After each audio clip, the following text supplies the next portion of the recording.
ya, SUM cuma 1,29 M total grupnya. Saya sangat jarang meeting group, tapi mentalitas yang saya lakukan adalah saya rajin setiap kali M2, M3 acara gigi selesai, saya pasti akan kumpul dengan direct agent saya, ya seperti itu ya. Ketika mereka sudah jadi PM, saya juga ajari seperti itu, harus kumpul sama direct agentnya, dan direct agentnya akan saya tanyai apa yang bagus, ya apa acaranya, pasti bilang bagus, ya bagusnya apa, kita harus tanya. Kalau saya tanya bagusnya apa, karena kalau enggak orang itu kadang gini loh, duduk nyedeng kursi PW gini toh, terus yang di depan kita kira pelawak toh gitu ya, jadi semuanya lewat gitu aja gitu loh ya. Jadi saya selalu bertanya apa yang bagus, karena ketika saya bertanya apa yang bagus, saya akan lebih memahami, lebih jauh apakah agent ini mengerti atau tidak. Dan saya aktif yang namanya melakukan mentoring, ya mentoring itu maksudnya, ya apa kabarmu, kamu sudah prospek siapa, dan ketika prospek saya selalu bertanya, tolong ceritakan kepada saya secara rinci. Jadi kamu prospeknya di mana, orang ini backgroundnya seperti apa, penolakan terhadap kamu seperti apa. Jadi kalau bisa itu rinci banget ya, teman-teman agent, leader kalian bukan ahli nujum ya. Jadi jangan bilang saya ditolak ya Pak, yo om bo pokoknya aku ditolak gitu ya. Tapi kan sebetulnya ada ya, mungkin pada saat dia menolak kalian sebetulnya dia itu lagi masak gini loh. Terus kalian prospek, ini gini loh, ya kan? Ya tuh enggak wes, tapi kalian cerita ke leader saya ditolak, tapi sebetulnya dia kan lagi masak, ya kan ya salah gitu ya. Jadi ceritanya harus lengkap gitu, karena ketika kalian cerita dengan lengkap, leader akan lebih bisa memahami situasi dan kondisi yang terjadi, sehingga dia dapat memberikan masukan yang lebih baik lagi kepada agent. Itu selalu mentoring yang saya lakukan kepada agent saya, dan kadang-kadang ya saya aktif untuk mengajak mereka ke dalam kontes agency, ya kontes agency di kontes pasti banyak sekali ya, termasuk Royal Caribbean itu kan bagus sekali ya Franky ya. Saya juga tahun ini mau ke Royal Caribbean ya, jadi saya aktif mengajak mereka ke ini, dan yang pasti treat of this content. Jadi apa yang mereka takutkan, apa yang benar-benar kalian inginkan sampai kalian hampir menangis, itu yang harus kalian ketahui di awal itu ya. Seringkali agent-agent yang masuk ke Prudential hanya katanya aku maunya, tapi dia nggak tahu dengan benar apa yang dia cari. Dan itu tugas kita sebagai seorang leader untuk membantu mereka. Dan tugas Anda sebagai agent harus mau terbuka. Kalau nggak terbuka, leader bukan ahli nujum. Kalau leader ahli nujum, mending jadi tukang lotre ya. Pilih lotre menang semua, kaya ya. Seperti itu. Ya. Jadi kalau mau partnership dengan bagus, saran saya antara agent dan leader harus bekerja sama seperti itu. Nah, that's why saya melakukan seleksi di awal, gitu loh. Saya menyeleksi agent yang cukup mirip dengan saya. Karena kalau agent itu nggak mirip dengan saya terlalu dekat dengan dia kan merasa terintimidasi atau enggak merasa nggak nyaman. Tapi kalau dekat dengan saya, apa yang saya lakukan malah dia nyaman juga, seperti itu loh. Jadi saya mencari agent yang kriterianya persis seperti saya, seperti itu ya. Ada kalanya mungkin ada agent yang nggak mirip dengan saya, tapi sebetulnya dia potensial, ya kan? Ya mau nggak mau saya akhirnya belajar pragmatis itu yang sanguin, koleris, melankolis, pragmatis harus bisa jadi kriteria semua. Nah itu ilmu psikologi lebih jauh lagi. Ya itu sih pokoknya. Ya, terakhir. Terima kasih Pak Edi, singkat saja. Tadi saya lihat api dari 40 ya, langsung ngecos 189. Tolong dong dibagikan. Terima kasih. Dengan Pak siapa? Adolfius. Pak siapa? Adolfius. Adolfius. Oh Pak Sius ya. Pak Sius sangat jeli ya. Pak Sius ya. Pak Sius sangat jeli ya. Saya menunggu pertanyaan ini. Setiap kali saya sharing saya nggak pernah cerita. Ya, saya nunggu orang tanya. Sorry kalau saya cerita terus jam-jam nggak mati. Ya, jadi ini teman-teman. Saat prospek mungkin harus mulai dari ring 1 sampai 2 ya teman-teman ya. Tapi kan ada yang jagokan pas ya, kayak Franky, Pak ya, sama itu Sofi ya, kayak Santoso itu ya.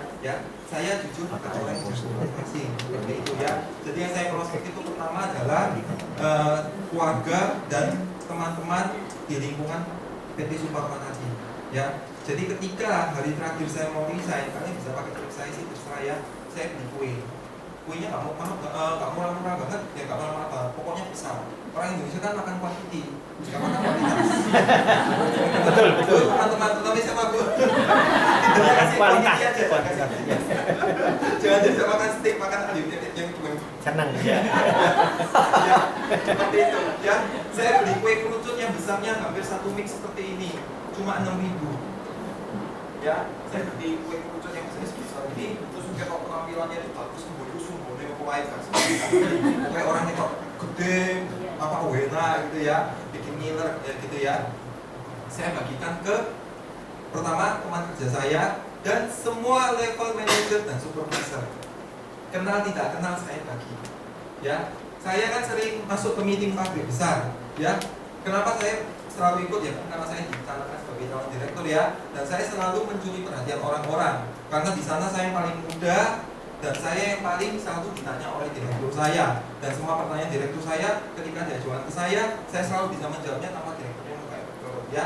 Jadi yang lain yang tua-tua itu iri pada saya ya, seperti itu. Jadi mereka sangat tahu siapa itu, oh itu Edi, itu Edi. Jadi ketika Edi mau resign, mereka kaget semua ya. Ketika mereka kaget semua, saya kasih kue kerucut ya, maksudnya kan bingung ya, mau langsung ketemu ini orang ngapain gitu ya. Jadi saya bawa aja kue yang besar itu ya. Ya saya ngabsen itu ke HRD. Di sini berapa manajer, ini. Jadi saya pesan kuenya sudah itu semua, dan di hari terakhir dari pagi sampai terakhir, jadi dari pagi sampai jam pulang saya nggak kerja, saya bagi kue. Ya saya bagi kue, dan ketika saya bagi kue, orang itu kan bertanya, ngapain kamu selamatan ya? Oh enggak, saya nggak selamatan. Saya keluar dari Suparma dan saya akan fokus sepenuhnya di Prudential. Apa Prudential? Kaget mereka kan, dan biasa ya, apa kerjaan nggak jelas, apalah itu. Kok saya keluar di Prudential karena saya merasa ini kerjanya harus penuh dengan tanggung jawab. Jujur ya teman-teman, jujur ya. Ketika saya prospek untuk mendapatkan angka komisi 2 juta, saya pernah pada satu hari itu lagi prospek satu orang cici, gimana cowok? Dan saya ngomong gini loh ya, rumahnya itu gede, kurang lebih rumahnya tua ya. Suaminya kepala KPM BCA datang, tutup lewat dari pintu masuk, mau atlet mundur, gitu ya, atlet mundur. Terus mas gitu, dia gini, gitu ya. Terus pas saya sudah diam, dia langsung nyala. Kamu dari mana? Saya dari Prudential. Oh, kerjanya di mana? Kerjanya di Suparma.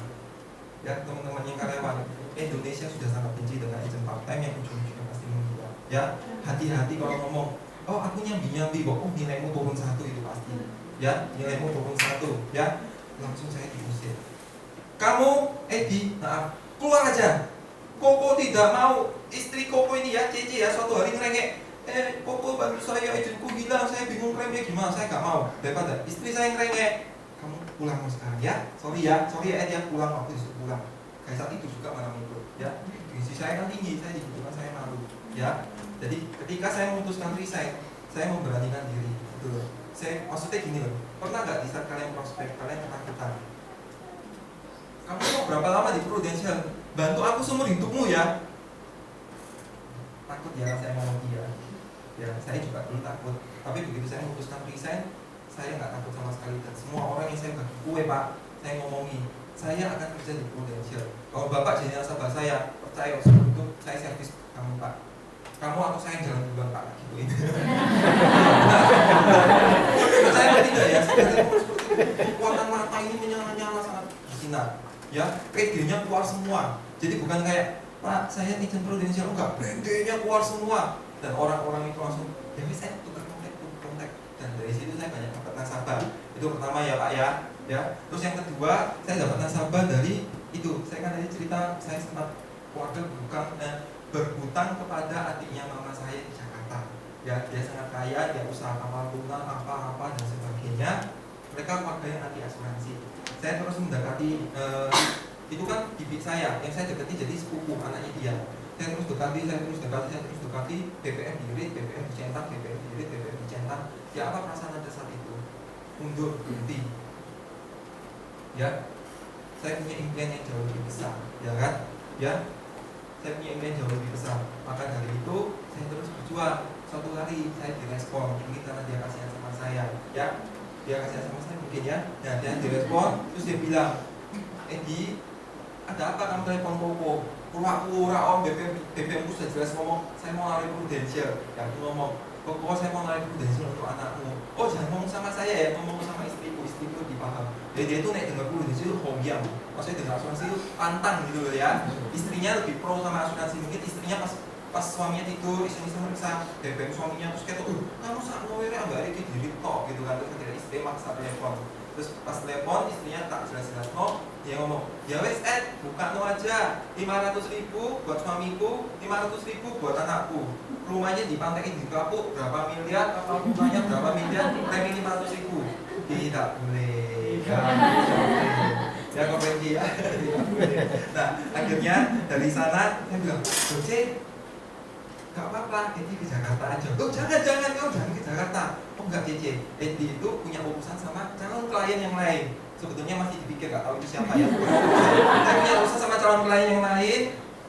Jadi Edi sekalian aja. Karena kalau cuma pakai via surat gini, Edi takutnya ada terjadi salah paham. Dan ketika terjadi salah paham, Anda tidak mengerti proteksi yang Anda miliki dan kedepannya hubungan kita sebagai saudara buruk. Saya tidak mau. Toh saya sekalian kan mau jalan-jalan ke Pasar Besangan. Oh ya wes datang mau, ya.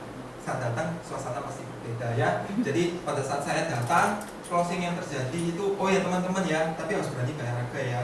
Jadi pada saat saya mau datang, saya tanya, ini makanan Surabaya apa? Saya bawakan salad Ester, nasi goreng, sorry ya, CACOK itu ya. Terus es krim Sagardi, ya kan? Pokoknya saya bawa itu makanan itu banyak sampai habis 3 juta loh. Belum tiket pesawat ya. Berani nggak kamu closing 500.000, 500.000, EP-nya 4 juta dari 8 juta, sudah uang modal kurang lebih hampir EP 4,5 juta. Di sini kita berbisnis bukan karyawan. Ingat ya, kita berbisnis.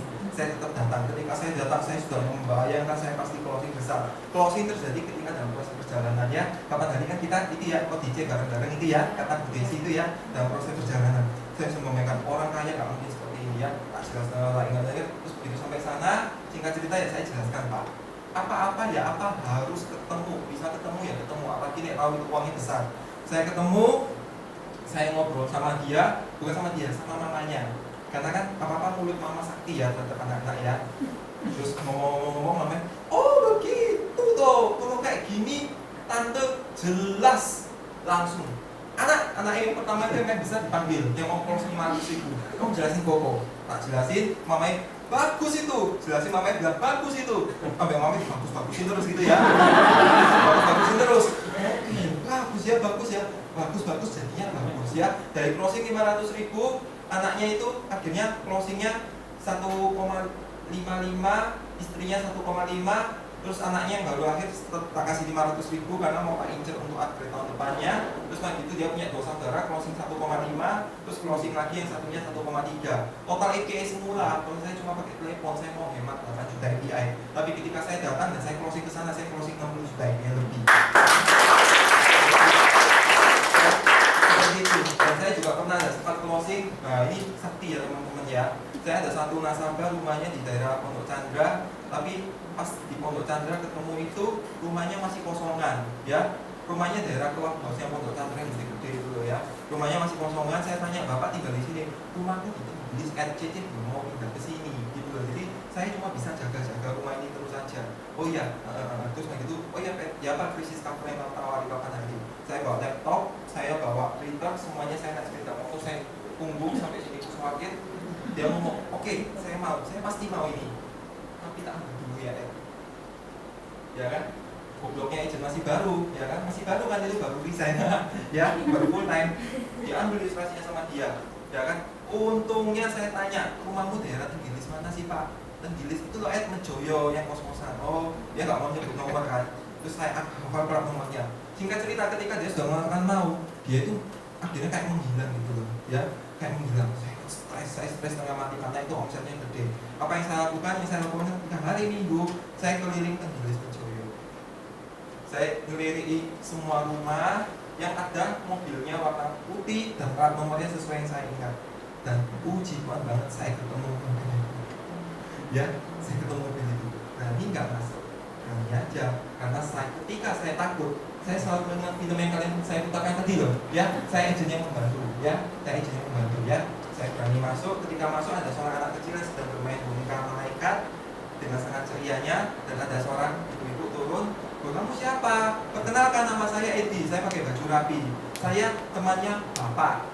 Bapak 4 hari ada ngobrol sama Edi, tapi Bapak rasanya mungkin sibuk. Jadi kebetulan saja Edi lewat dan Edi melewati rumah ini dan Edi mampir. Padahal sejujurnya benar-benar gak ada mau ke sana dan benar-benar gak tahu rumahnya loh ya. Jadi kayak stalker gitu ya.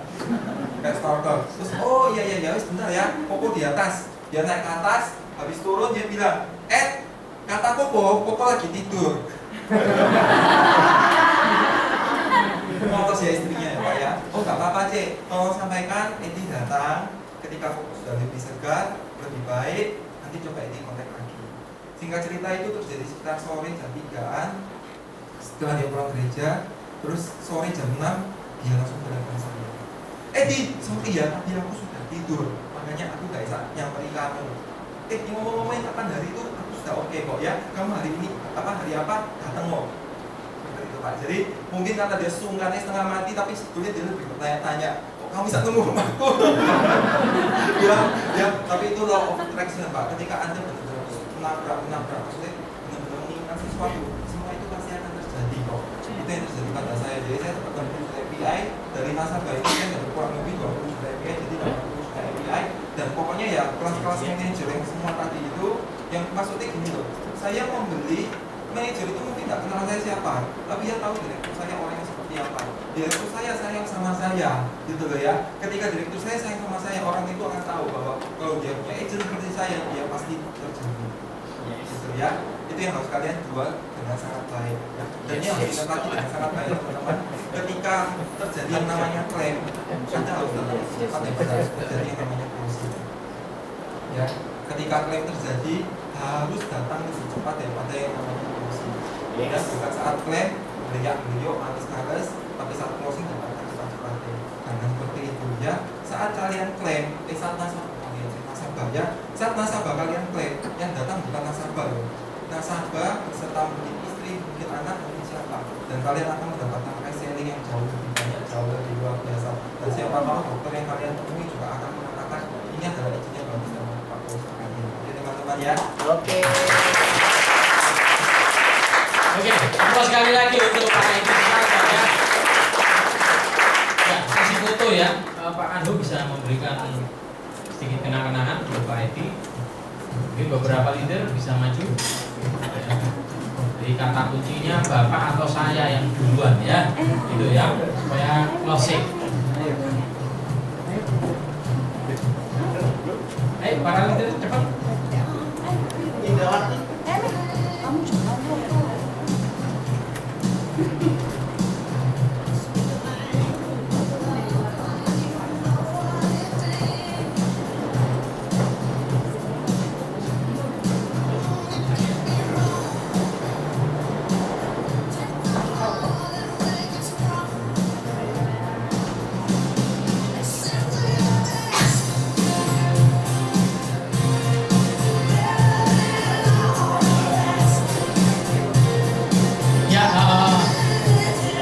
Jangan pulang dulu ya, kita akan